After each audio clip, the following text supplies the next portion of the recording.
Favorite director who I not work with would, of course, be Spielberg. He goes, "Come with me." Puts his Oh, arm on my shoulder. I go, "You're about to roll." He goes, "They can wait." If you want to be a filmmaker, it has to be your passion.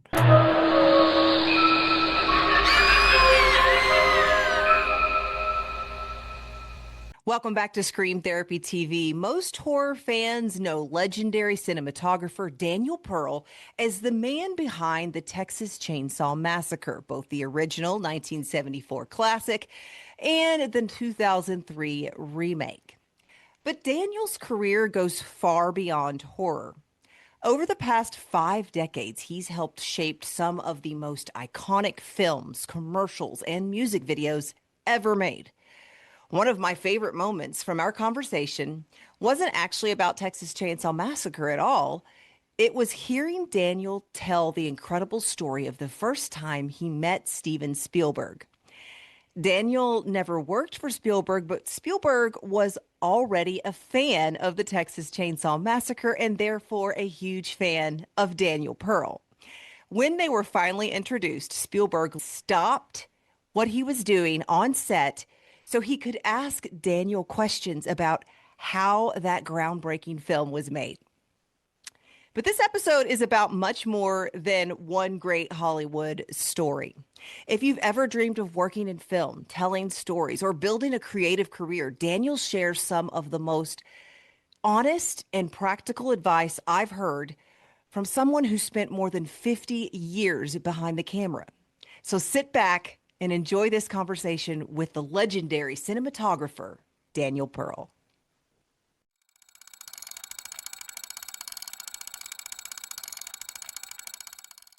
Favorite director? Oh, favorite director who I not work with would, of course, be Spielberg. I knew it. Yeah, that's a good one. It's also my most surreal experiences with Steven Spielberg. You want to hear the story? Yeah, absolutely. So, Dottie Pearl, who is my ex-wife, she became the makeup artist. She had not worked 1 minute and professionally, and got hired as a makeup artist on Texas Chainsaw Massacre. She eventually went on to Poltergeist, and then she met Steven through Poltergeist. And so Steven had hired her for 1941.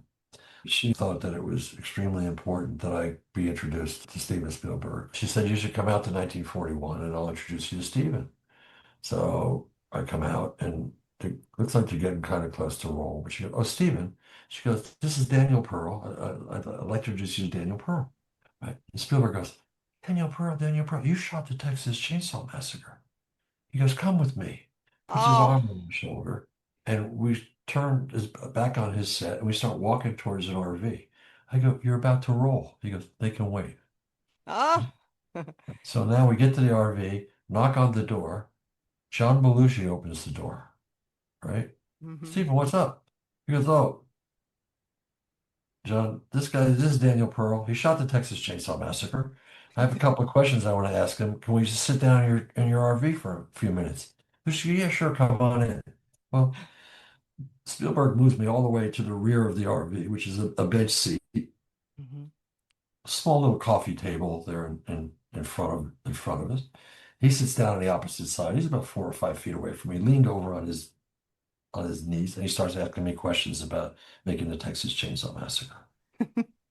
After a couple of minutes, Belushi decides he should be the center of attention, Oh and you no. start to hear some grunting and groaning going on. Now, at the opposite end, behind Spielberg, is a little bar where there's three stools, and on the other side of it is a stove and a sink and cooktop. hmm And then next thing you hear, and then some plates get broken on top of the bar. The next thing you know, Belushi throws himself belly up, backwards over the bar, comes crashes down on the other side.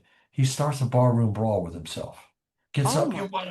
grabs one of the stools, smashes the cane stool on on the bar. Pieces go flying, right? So here I am sitting there. Spielberg is completely oblivious. It's not even going on. Just He's ignoring him. ignoring. It's not even happening to him, right? He's Yeah. just focused on me. I'm torn between trying to be intelligent with the greatest filmmaker of all times and not be laughing my ass off watching the greatest comedian of all time. Oh my Right? goodness. People ask me because like people ask me surreal situations like you think it's going to be Yeah. something from Pop, right? Like you asked me, Yeah. what's the craziest situation you've ever been in? Yeah. Well, I bet it's the craziest situations. I But mean, this, I've flown, I've flown private jets with Mariah Carey, just she and I, to light her for receiving an award. She wasn't even singing. She was just yeah. going to say thank you, and in Monte Carlo.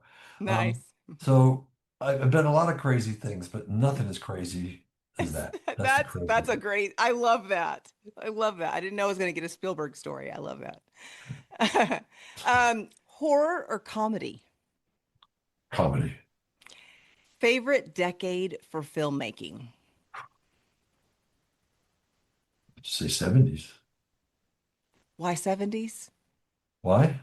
Yeah, Well, there's a lot of great films in the 70s. McCabe, Weston absolutely. Miller. I mean, The Exorcist, Jaws. I mean, there's so Yes. many great films. Yes, I agree. I imagine that everything that I do comes from my head or my heart, Yeah. not from my ass. I'm not a copy machine. So that's what I believe in my mind, whether it's true or not, or I don't know, but it's the way I believe. One filmmaker you feel like everyone should study. Well, depends on the one is tricky because they're different, different disciplines. Depends on True. what you want to do. Right. But Orson Welles probably because of Citizen Kane probably would be the all-around guy that everybody, no matter uh, what your forte wants to be, what you Yeah. want to be as a filmmaker, you're going to learn something from those. Any advice you would give to people wanting to get into the business? Absolutely advice. Sometimes I'm on a panel with the American Society of Cinematographers, and that's always the last question they ask us to the panel to give advice. And Hmm. I always tell the moderator that I should go last. The first person would say, "Oh, know the script inside out. As a cinematographer, you really need to know the script because you might have a dialogue, might be a cue for a technique." Another person would say, "Oh, get there a half hour early and walk around, even though you scouted a location before or the studio, things may have changed." Another person will say, "Oh, make sure you smell good when you go to work because everybody's so on top of each other." Well, that's true. We are right on top of each other, but my advice is very different. My advice is that if you want to be a filmmaker, no matter what discipline you choose, it has to be your passion because so many people want to be in this very creative art form, right? It's alluring. It's what everybody grows up, everybody's their favorite thing. They go to films. So if you want to be an artist, well, not everybody can be a painter, but everybody can imagine I could find some place for myself in filmmaking, right? Right. Just what? So if you want to be a filmmaker, because it's very competitive to get the jobs, there's way more people wanting the jobs than there are jobs to get. So it Mhm. has to be your passion. You have to Yeah. care about it more than anything else. When you Yeah. get an opportunity, you have to take it. You can't say, "Oh, I'm sorry, I have to go to the theater tonight," or "Sorry, I'm supposed to go on vacation." When you get a golden opportunity, you have to seize that opportunity. Yeah. So what that means is you have to choose your life partner to be somebody who understands it's your passion, Yeah. right? And it's going to allow you to pursue that passion. Yeah. And if they do, they can have a wonderful life reaping the fruits of that, right? Right. I mean, but I have to tell you that my wife was fantastic about this. She raised our daughter.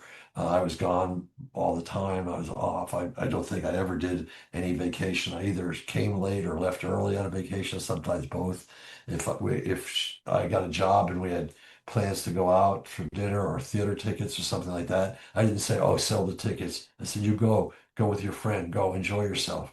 It's the Yeah. guys that try to force their families not to enjoy themselves because they're pursuing their passion. Yeah. That's terrible. And then the other thing is you need somebody who understands that Yeah. because when you come home, um, I'm laughing because my present wife I've been with now since 1979, so it's the Oh, 40, it's a lot of years, 47 years. Um, the first time that I went to work, when she moved in with me, I went to work at 7 o'clock in the morning, and I came home at 3 o'clock in the morning. And when I came home, she she was beautiful. She was a model. I was very fortunate that she took an interest in me. punched way above my weight in a category. But anyhow, I come up, she goes, what woman you been running around with? You running around with somebody? I go, I've been working. She goes, you're running around with somebody. Nobody goes to work at 7 in the morning, home at 3 in the morning. Nobody does that. Well, I did. No. I said, well, come here and smell me. She came over and she smelled me right away. Oh, yeah, you're right. You haven't been running around with anybody. Now go take a shower before then you're back in She's like, you smell terrible. Yeah. bed. That's funny. So, So it has to be your that's passion and choose your life partner you have to, wise. yeah, that's my advice is find Okay. somebody who understands it. And if they Hmm. do, they'll have a hell of a good life. They'll be flying around the world. Well, they used to. I don't know if anybody travels around the world much anymore because of the digital camera. Back when it was film, we were considered magicians because Yeah. we took pictures and they came out. You have had an incredible career spanning horror, music videos, and film. 50 years from now, what do you hope people remember about Daniel Pearl? Oh, well, 50 years from now, I hope that Daniel Pearl is still remembered. I'm hoping that the work I've done, I was somebody that got a lot of golden opportunities and wound up shooting iconic pieces when I was given those opportunities. And I was told when I was given those opportunities that I better fucking kill it. Yeah. And they were very clear on Billie Jean and Yeah. every breath you take. They were the label and everybody was very, very clear. Yeah. This better be stellar. Yeah. Uh, I said, well, I always aim for it to be stellar. All right, I won't hold. All right, guys, I won't hold back this time. I said, I never hold Right. back. I said, come on, guys, you guys know me. I never hold back, whether you want me to or not. My wife, she started handling my bookings, and so when people call up, she goes, Daniel Pearl, pretty pictures, whether you want them or not. So it's I I did love it. it. Seems to be pretty pictures. So. So you hope Daniel Pearl is remembered in I hope 50 I'm years. remembered, and I hope I'm remembered as somebody who changed a lot. I mean, Mhm. a lot of the cinematographers that are working now, they all grew up on my music videos, Yeah. uh, you know, um, November Rain, but even going back further than that, Van Halen, Hot for Teacher, Yeah. um, you know, Oh, you did Hot for Teacher? yeah, I shot Hot for Teacher, yeah. Ah, that's a great one. Oh my gosh. Okay. Okay. Yeah, yeah, Nice. Nice. That's fantastic. yeah. Well, Daniel, thank you so much for spending time with me today. It has been an honor. Is there anything that you're working on now, and where can people follow you and kind of keep up with what you're doing? Well, you can follow me on Instagram, DPearlDP. That's DPearldP on Okay. Instagram. I post a lot there. I tell stories there, and sometimes I give cinematography tips, not how to not how to shoot, but how to live life as a cinematographer, because Yeah. that's a very tricky thing. When I got into the American Society of Cinematographers, Linda, my wife, I was in Russia doing a film, and she went to a meeting for others, husbands, wives, and other significant others. Yeah. And I called her up we were talking from Russia, and she goes, oh my God. She goes, you guys, you're all the same. The other wives, they all told me all the same stories. I go, what do you mean? She goes, you guys, you go away for months at a time on a movie. You come home, you go open those blinds, close those curtains, move the table over here. We're not your crews. You just come home you come back into the house and just like you just walked onto a set. Oh, We're all the other, I said, what? I said, look, all the other wives, they all said the same thing. You all do it. So that's we don't funny. like it. Just let you know we don't like it. Okay. And in fact, yeah, my wife and just to make sure, my wife just to make sure all your trophies and everything are getting moved out of the living spaces that they can only be in your office. No trophies around in the living Well, space. they look great in your Well, background. thank you, thank you. No, They that's what really they do. are. Do you have any conventions coming up that you'll be at that people can Yeah, come and oh talk yeah, to you? absolutely. Thank you for asking that question as well. The next one is Midsummer Scream in Long Beach, California. That's in first week of August. So Nice. they're great fun. I mean, the horror cons, for the longest time, I was like, I don't want to go there. Like, what if I meet some chainsaw nuts and they Some invite me to a party? weirdo. And they invite me to a party, and I go to the party, and then they wind up chainsaw me, they kill me or something, And I mean, so I don't know about the, but no, they're fantastic. I get to see the cast. When I first started going, I hadn't seen the cast in over 40 years.